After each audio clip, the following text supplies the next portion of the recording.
teman memilih, berjumpa lagi dengan kami di episode ke-7 Nostalgia Pemilu. Pelaksanaan pemilu pertama bisa dibilang sukses besar.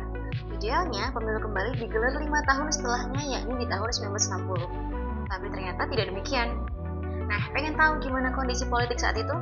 Yuk kita cari tahu di Nostalgia Pemilu.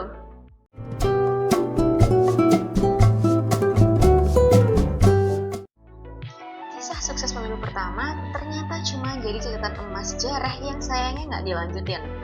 Padahal pada tahun 1958, panitia pemilihan Indonesia sudah kembali dibentuk, tapi kondisi politik saat itu tidak memungkinkan.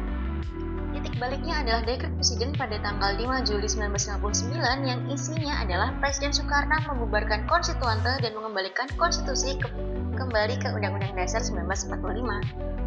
Dekret ini sekaligus jadi akhir dari sistem demokrasi yang sebelumnya dan mengawali kekuasaan yang lebih otoriter. Karena aturan negara bukan lagi berdasarkan persetujuan parlemen, tapi berdasarkan keputusan presiden dalam bentuk dekret. Sistem pemerintahan ini disebut sebagai demokrasi terpimpin. Otoriterisme makin kelihatan. Pada tanggal 4 Juni 1960, Presiden Soekarno membubarkan DPR hasil pemilu 1955. Kenapa? Karena DPR menolak RAPBN dari pemerintah.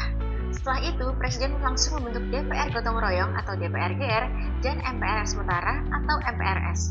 Anggotanya siapa yang milih? Presiden sendiri yang menetapkan, bukan dari pilihan rakyat.